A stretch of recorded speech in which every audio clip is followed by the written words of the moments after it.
Hey, what's up, guys? Gons here for the Face Like the Sun channel. Got a little bit of a cold, so forgive my voice, but I wanted to definitely lay down some thoughts here after this past weekend and the mass shootings that took place. I wanted to share my personal opinions about it in terms of a view or a particular theory about how these things happen. And it's not about gun access, it's not about some political message, it's not about any kind of race thing or group fringe thing. None of that. It has to do with rogue actors, likely within the intelligence apparatus, that are basically taking their post and abusing their positions to influence in ways that answer to not anything in the Constitution, not anything that is rooted in God, but to an enemy, to a true enemy of mankind, a spiritual enemy.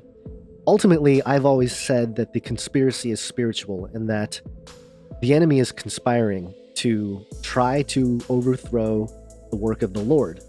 But there are those of us here who are trying to expose the evil and to warn, because the Bible says that my people are destroyed from a lack of knowledge.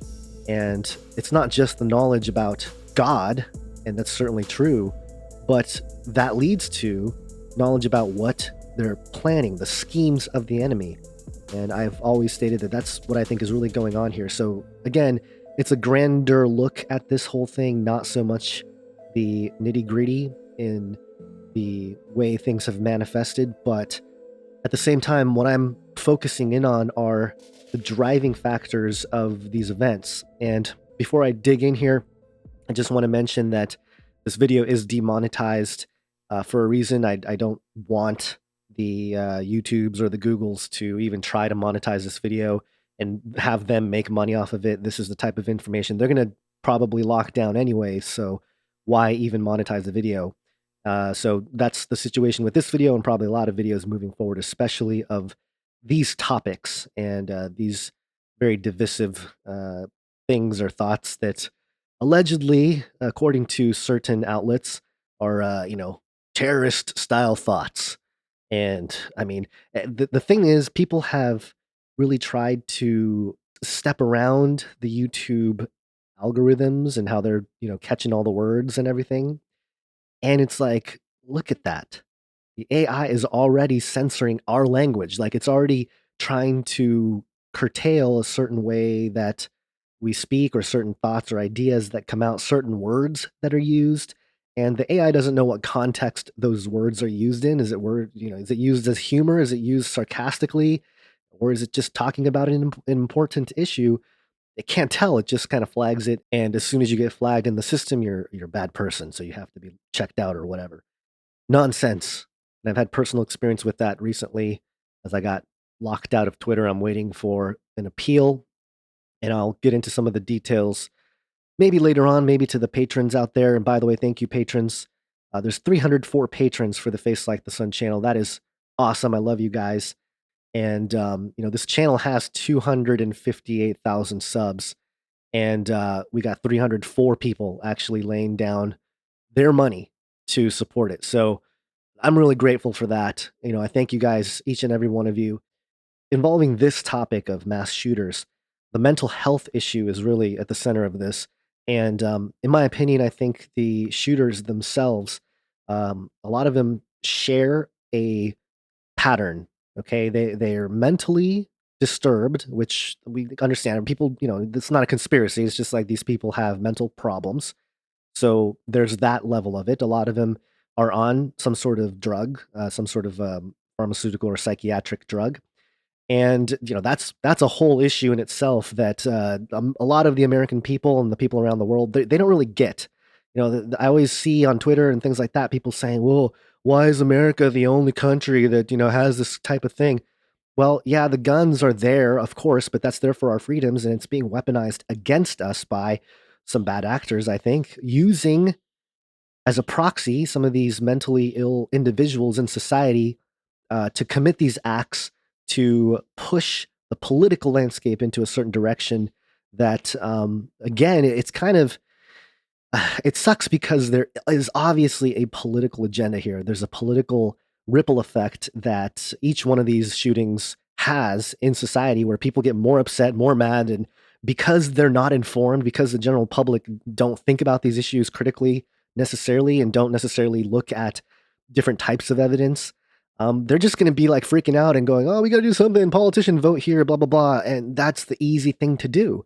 And it sucks, but that so many people are stuck in that rut of thinking that, your leaders, your representatives are going to actually make a massive difference when a lot of them are bought and paid for on both sides, Republican and Democrat. And, they're really going to just do the New World Order's bidding. The money's going to really push around what they're going to say, what they're going to do. And, any type of crowd of people they can take along with them is just bonus.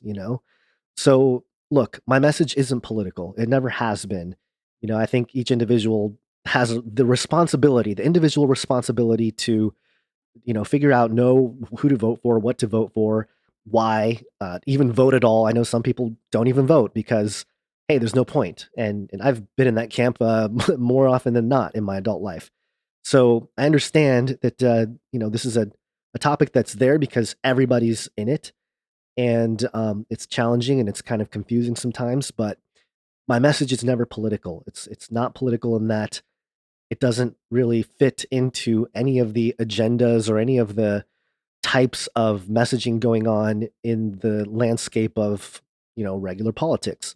Now, of course, when it draws into ethical lines and things like that, I mean, by proxy, some of my positions on certain issues will be political. For example, like abortion. It's like I'm against abortion. I think it's murdering babies, obviously. And so, uh, without having to be political, that's my stance. And obviously, that's going to bleed into the people that are more political on that issue. It's just kind of guilty by association. There's nothing you can really do about it. But if you're on the right side of morality there, then you don't have much to worry about. But in any case, kind of going off track here. There's a lot on my mind, and I'm kind of just rambling on here, so I apologize if it's a little bit jumbled up. I really don't want to edit a whole lot with this, and just want to give you guys my thoughts here. Let it flow out, and just share with you guys. Let me know what you guys think about some of these things, and what you might get out of it. But really, the story I wanted to highlight as a pattern with this sort of mass shooting thing. And again, I don't think looking at guns is going to do anything because there's guns everywhere, right? There's the handguns kill the most. We've heard this talking point over and over again. So, people freaking out about banning AK style weapons or whatever, it doesn't stand for, all that stuff. I get it. Okay. All those talking points make sense. So I'm not really discussing the gun issue in that regard. I do believe in the Second Amendment. I think the right to bear arms is actually a right as an individual human being, not even a political one. Again, hey man, if I want to own a weapon, I should be allowed to do that. You know what I mean? Like, why can't I own a weapon if I want to? So anyway, that again, it's one of those issues where you have a moral stance on it, and that sort of bleeds into a political one, even though you're not necessarily trying to be political. So anyway, the reason why they want to take it away is because that allows a more compliant and more malleable population. And then, yeah, sure, there'll be less shootings, if you will. But I would argue that these types of shootings would be very rare if there wasn't some sort of meddling with not just people of mental health, but just creating that atmosphere socially. The social media generation, born, again, around 2000, around the turn of the century, these kids growing up, becoming adults now, and we're already seeing, I think, the level of mind control manipulation. And really, it's sad. It's the trauma, the mind control trauma that has been placed on these some of these individuals that, unfortunately, were born into a time and place where their mind, is not really fit with the things going on. And of course, we bombarded with chemicals, we're bombarded with fluoride in the water, stuff in the air, our food, GMOs. I mean, it's just a generation that has been really just tossed around. We've just really taken a beating. And these poor kids, born, around that turn of the century, they were really born into it, especially with 9/11 being that very, very, deep trauma point. Children that were around at the time, they the world is different for them. If they're aware of what might be going on, maybe 4, 5, 6, somewhere around that age, they watched the entire world and the entire adult world behave in this certain way as a response to this horrible tragedy. And you know, art and certain things became a way to express that pain. And I think some people just couldn't recover or were not treated in the right way or didn't have the right, social situations or family members or whatever it is that they became more susceptible to mental health disorders, things like that, where look, that kind of stuff has always existed, but in this world today now where there's basically a surveillance apparatus all around us, it's different. I think people who have the ability or access to the knowledge of these individuals can quite easily step in and create a situation that moves in their favor so that they can affect the greater landscape of the political world and thus, sort of persuade the masses into going a certain direction when it comes to legislation and when it comes to our freedoms and just our governing systems, which already, I mean, if we really think about government, it's supposed to be a system that serves the people. The government is supposed to be there to serve the people. But of course, we know that you know, authority has been abused and now we serve the government, especially through the economic system. So, everything's backwards already. But in terms of, the effect on mind control through the intelligence apparatus, it all connects because look, the money flows where it does, and the people with money are the ones that have access to certain levels of positions and places of power within these apparatuses, the military industrial complex, right? That we were warned about. It's real, and certain people at certain positions can most certainly take advantage of their post, their position, and influence people in a certain way where they might carry out something horrific. And I'm going to go ahead and get into my example here. And the reason why I want to start with this story here is because a listener, somebody in the audience, a couple years ago emailed me and shared this story and confirmed that the suspect in the story had mental problems. And without giving away who this person was, in association to the suspect of this crime, which was a bomb plot, and I'll get into it in a second here, they were very close. So this person would have known and confirmed that that the suspect had mental problems, schizophrenic problems. And that changes a lot of things when you start looking at these issues. Now, let me get into the story here. The first story that came out publicly on this, as far as I can tell, was CBS News on August 14th of 2017, so about 2 years ago. FBI, Oklahoma City bank explosion plot foiled by undercover operation. Now, if you just read the headline, what do you think?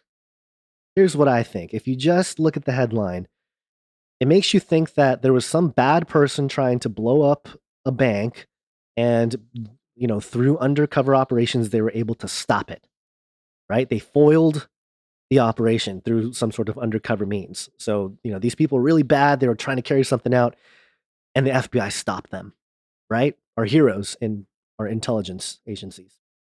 Well, that's not exactly what happened. And the story itself does get into some of that. So let me read a little bit here. An Oklahoma man was arrested early Saturday after he attempted to detonate what he thought was an explosive-laden van next to an Oklahoma City bank, federal prosecutors say. According to a criminal complaint filed in the Western District of Oklahoma, the FBI arrested 23-year-old Jerry Drake Varnell of Sayre after he, or maybe Sayre, after he attempted to detonate the device, which was actually inert. The complaint says Varnell initially wanted to blow up the Federal Reserve Building in Washington, D.C. with a device similar to the 1995 Oklahoma City bombing because he was upset with the government. Varnell allegedly claimed to embrace the three percenter ideology, referring to a far-right anti-government group that has rallied against gun control efforts and pledges resistance to the federal government over the infringement of constitutional rights. So really the perfect blueprint for, the type of white nationalist, racist, white supremacist, extremist, terrorist that everybody's blaming right now, right? If he fits the profile, so to speak. The FBI was tipped off to the plot by a confidential informant and sent undercover agents posing as someone who could help him, the complaint says. Okay, so this is where it gets a little bit weird. Even in this story, if you're reading this, you might be like, wait, what? What? What's going on here? The FBI was tipped off to the plot by a confidential informant, and we'll get into the informant a little bit later, who was actually paid by the FBI, and this guy was on the run himself, separate crimes, anything, stuff unrelated to Jerry Drake Varnell. This informant was definitely someone who was shady, and the FBI paid him to gain access to this alleged blowing up plot by Jerry Drake Varnell. A little bit strange, but then they send in undercover agents posing as someone who could help him. I mean, is that common in these like sting operations? I don't know. Who knows? So Varnell allegedly claimed to have experience making small bombs, but was convinced by an undercover agent posing as an explosive expert nicknamed Professor that the agent should provide the supplies.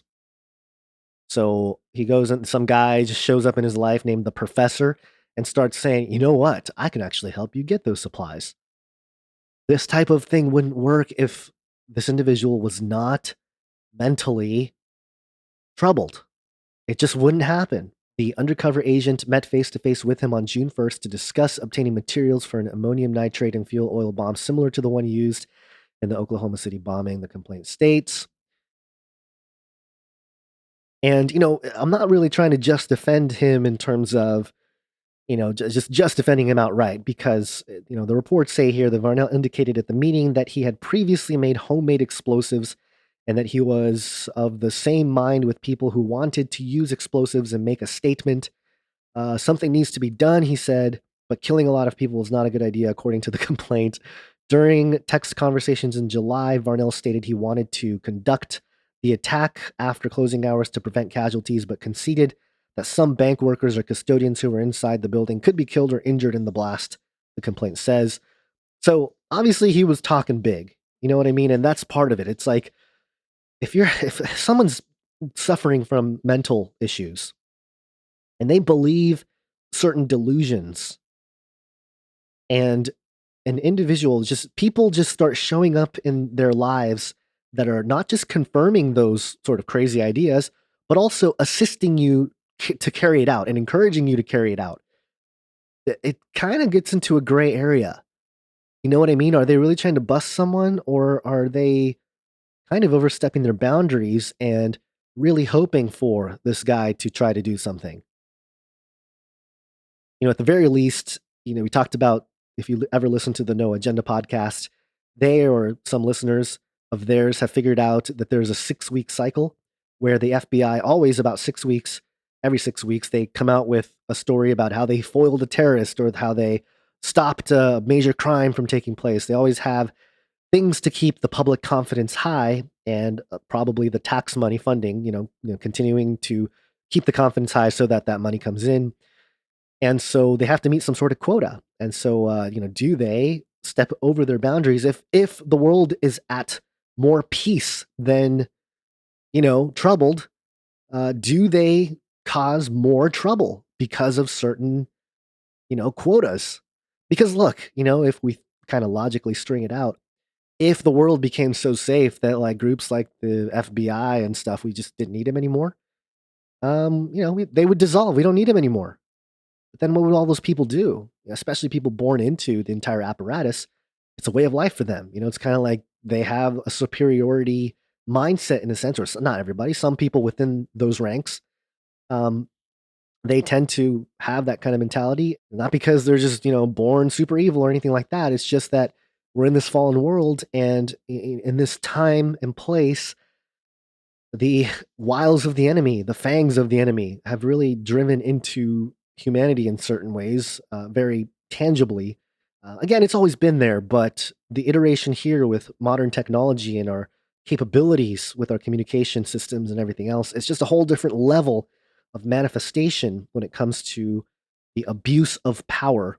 But in any case, again, I'm not saying this guy Varnell was totally innocent. He certainly said some crazy things, but that's the thing. He has mental issues. He was even, I think, convicted of a crime in 2013 for beating up his wife. It's a domestic violence issue. And during that case, he was diagnosed with schizoaffective disorder, a combination of schizophrenia and mood disorders.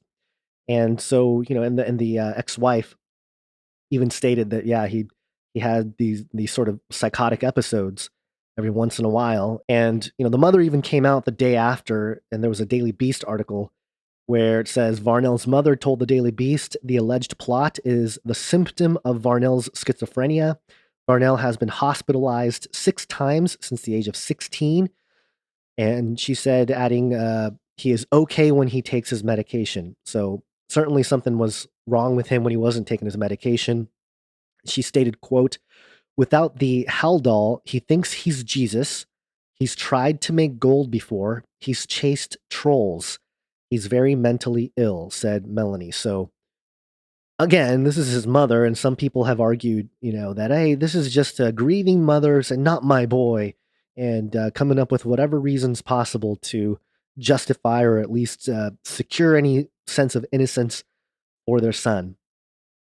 But if you've gone to be hospitalized multiple times due to mental sort of situations, there's something there. And look, it's kind of hard because we're talking about the potential to carry out a crime. We're not talking about him being someone that is even capable of it.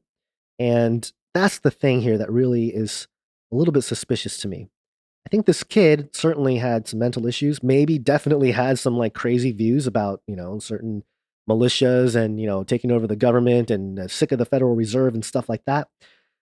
The violent aspect of it, maybe he had a tendency to talk big like that because he's a little bit mentally delusional. And again, it's something I think has to do with this MK Ultra generation, these generation of kids that really grew up in this massively different world. And in the Daily Beast, his mother goes on to blame the FBI for encouraging his delusions. She stated, quote, I consider this entrapment. They got him to do this. We live 2 hours from Oklahoma City. He has no job. He has no money. He has no vehicle. He has no driver's license, she added.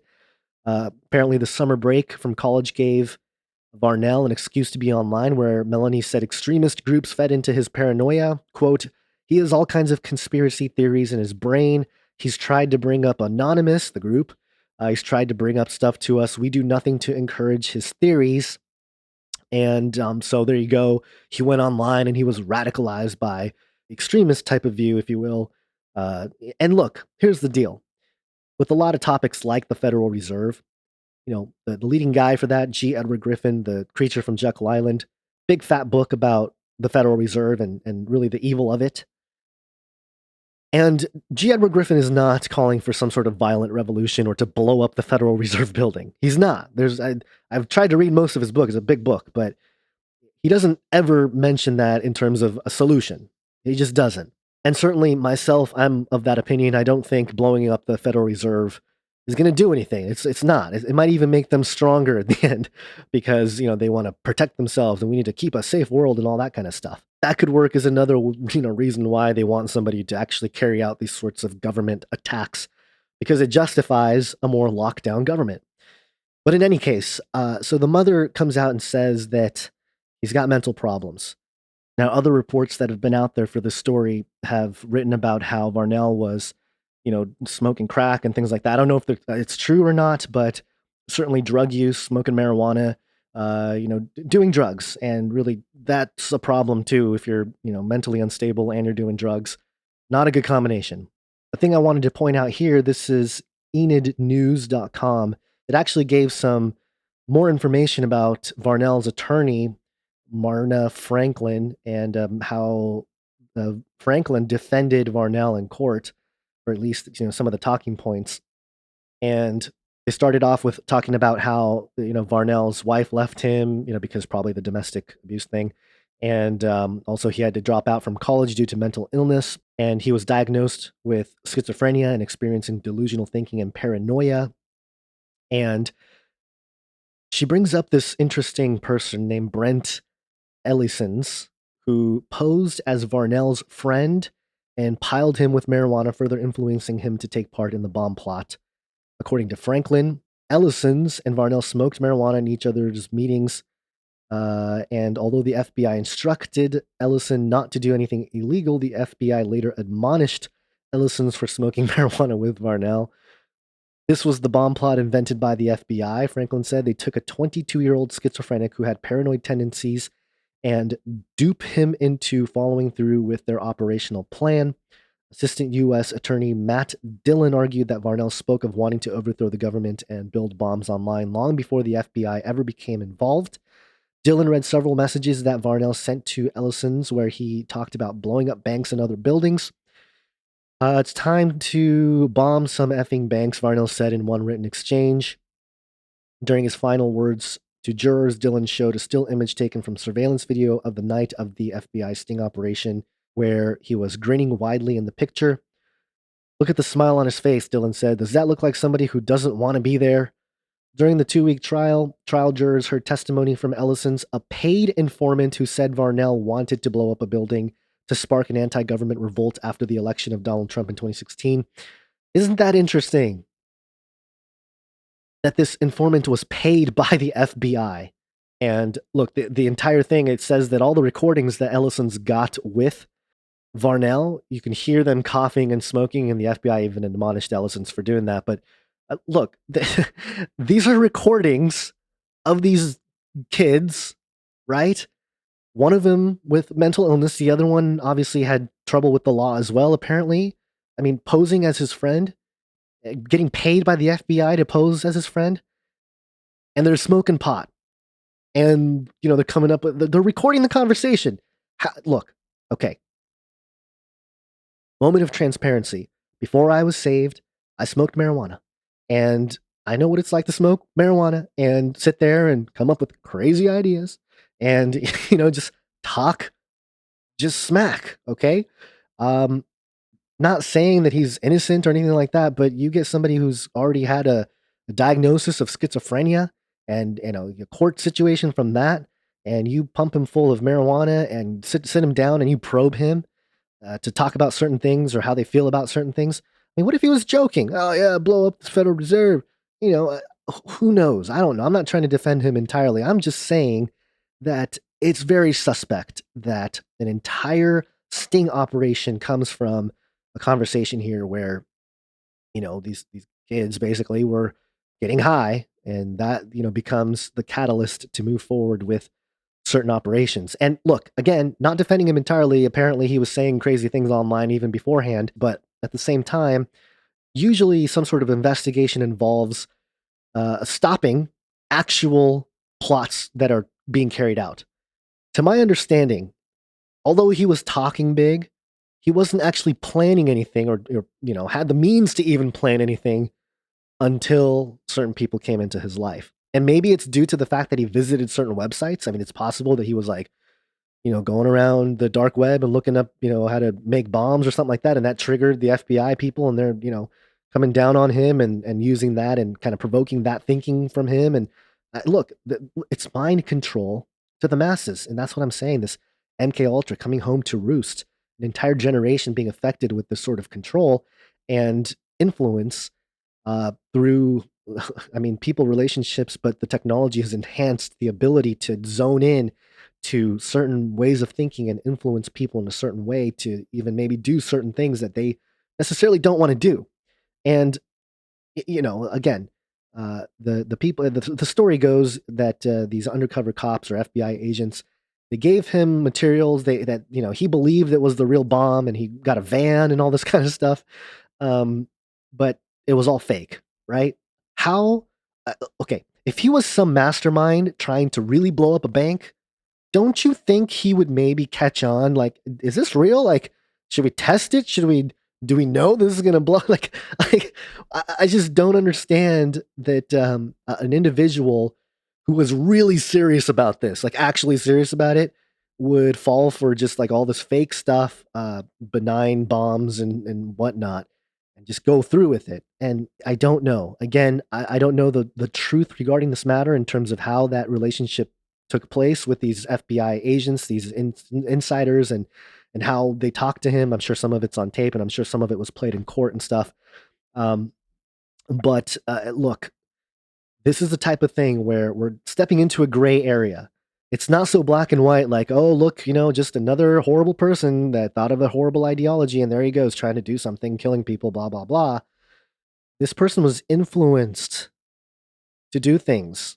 And the fact that the news report initially came out, this is the CBS, initial story, Oklahoma City bank explosion plot foiled by undercover operation, that's not at all what took place. The plot itself was presented by undercover agents of the FBI. So, you know what I'm saying? Like, maybe he had said some things, but to actually try to carry it out, that whole part of it could not even happen until somebody entered into his life that had the kind of capacity. And they even named him the professor. I mean, what is this? Some kind of CSI episode? This is ridiculous. I can't believe that, somebody like this would be put in this situation. And I feel very sorry for this kid, for their family. And obviously, look, I understand maybe the FBI agent might have been sitting there thinking, I'm doing this to protect the country. And, there might be some truth to that as well. It doesn't have to be one or the other completely. It's subjective in terms of me trying to look at this because I don't know exactly what took place behind closed doors and whatnot. But just from the view of things, from where I sit, it's very uncomfortable. And I see a pattern here that may be a bigger issue in terms of these mass shooters and these events. And we know about the Vegas shooting, that thing killed so many people. And we know that was like an arms dealer with the CIA, something going really wrong. I mean, that is a movie situation there with collateral damage, with innocent casualties because of some spoiled deal or something gone wrong, some kind of conflict with these shadowy figures that we don't know about in the mainstream. I mean, that definitely was going on there. And so I think the people that cause a lot of this are not necessarily these individuals, but it's the people behind them that influence them to do it. In a lot of cases, and who knows, some of it might be independent, completely independent, and just a natural production of the environment socially and psychologically. And certainly, yeah, that could be it too. But that still supports my overall thesis that the MK Ultra generation, the whole thing has come home to roost because you can be, not necessarily one-to-one directly connected to intelligence and still get the kind of mind control and the trauma that they desire because they want everyone to kind of herd together. And, when you start looking at what the herd are saying and doing in terms of some of these issues, it's not helpful. It's really not. And I don't think they even realize that they are surrendering some of their rights in the process. And that's the thing, it kind of goes into the political realm, which again, I said, I'm not trying to be political, but it's kind of hard to avoid it too much because there are certain overlaps in this situation. But here's the thing. I think a lot of people that are angry about this and blame all sorts of things, they are genuinely concerned. Everybody's genuinely concerned. I don't think anybody's like, oh yeah, who cares? No, it's deeply troubling. This whole thing, people dying. Some people say nobody dies, but something's happening to those people. If they're not dying, then they're being taken to islands or something like that. You know what I mean? It's something bad. Okay, not good. This is a dark force that is at play here. Again, if we can look at it from the spiritual perspective, the spiritual agenda at play, then some of the other things, the motives, the moving parts appear to be a little bit clearer. Again, we see through a glass darkly. We're never going to know everything precisely the way they are. But if you look at Ezekiel 8, when God showed Ezekiel all the horrible things that were going on with the leaders of Israel, there's no reason in my mind to think that the same thing isn't happening now. And we've had history of it happening. Look, the entire Vietnam War was based on a false flag. I mean, I don't know if that's really sunk into people yet. Like the entire thing, all that, the war, all that stuff, love, peace, even the reverse effect of it, all of it came from a false flag, right? So that model is being utilized in our modern day, and it's this new version of it where it targets certain individuals and it really puts on a pedestal certain ideologies that I think are radicalized for a reason. Here's the deal. I think when it's radicalized to be like anti-Christian, anti-conservative, stuff like that. What I mean by that is, if the views are like extreme right wing, that's what they say, and sometimes as they're described, like right wing ideology, far right, that kind of stuff, alt right. When they do that, it's a shade thrown at the freedom libertarian movement and labeling it much further to the spectrum of the right where it's violent and all that kind of stuff than a lot of people are. Okay, it's just a veneer. But at the same time, I think, the people on the other side, like the Ohio shooter, he was like a Satanist, and he was a Democrat and all this kind of stuff. Like that's going to naturally happen too, and that is how this works. Isn't it interesting that both the Republicans and the Democrats had their own talking point for their ideologies of a shooter situation? Oh, look at you right-wing Republican Mitch McConnell murderer people. You guys are the reason why we have shooters. Look at his white supremacist ideologies. Look at this meme of all the white people faces. They're all white people. They're just railing after white people and conservatism and the right and all this stuff. And then the Ohio shooter, that gets all the right wing people, riled up. Oh, look at, he was a Satanist. He was a Democrat. He loved Hillary and he was voted for Obama and, all this kind of other stuff. Confirmation bias and controlling the thinking of the masses. And I'm going to finish with this. I'll go ahead and share what happened on Twitter. And again, I've already mentioned how I'm demonetizing this video, so it doesn't really matter. I'm just going to go ahead and say the things that took place and just share it with you guys. And hopefully, if you guys are still with me, I really do appreciate it. This is a long ramble about this topic, and I'm just spilling my guts here in terms of all of this. And so thank you for bearing with me. But here's the thing. There is I think she's a politician of some kind or trying to be a politician.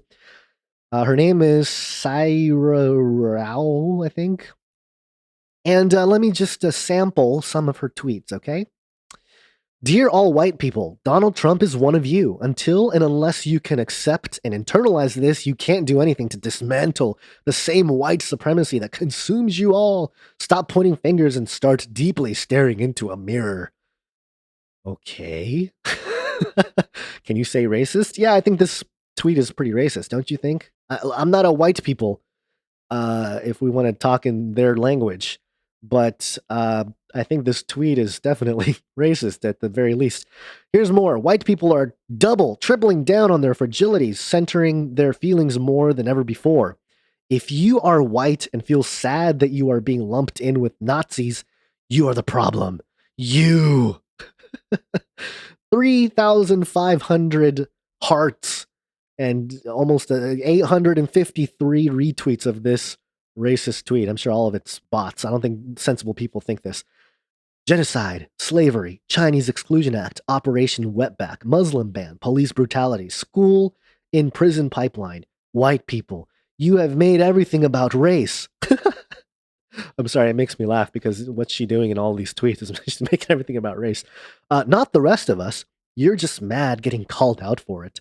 Take your crocodile tears elsewhere. 20.2 thousand, or K, I guess, 20,000 hearts for this tweet that went out there. Oh, PSA, white people don't get to decide what's racist. 124,000 hearts of this PSA by this very racist person. And it just goes on and on, okay? You get the point. Now, I'm going to admit to you guys, this was not a moment I'm proud of. I'm really not proud of this. I was triggered, guys. I really don't know how else to put it. I'm being upfront and honest with you guys. I was triggered on Twitter, okay?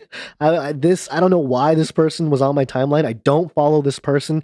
Thank you, Twitter algos, for knowing what really bothers me and giving me the whole, the whole thing, pie to the face and all. Okay. Now, this person, she was in my timeline for a while, and I should have done like I don't like this, person, blah, blah, blah. There's different options that you can do to, take people out of your timeline. But, I saw this person in my timeline for 2 or 3 days, and then the shootings took place. And I saw her say this: another day, another white male terrorist commits mass murder, this time at a Walmart, El Paso. We are sick, America. And that I just couldn't take it anymore. I couldn't do it anymore.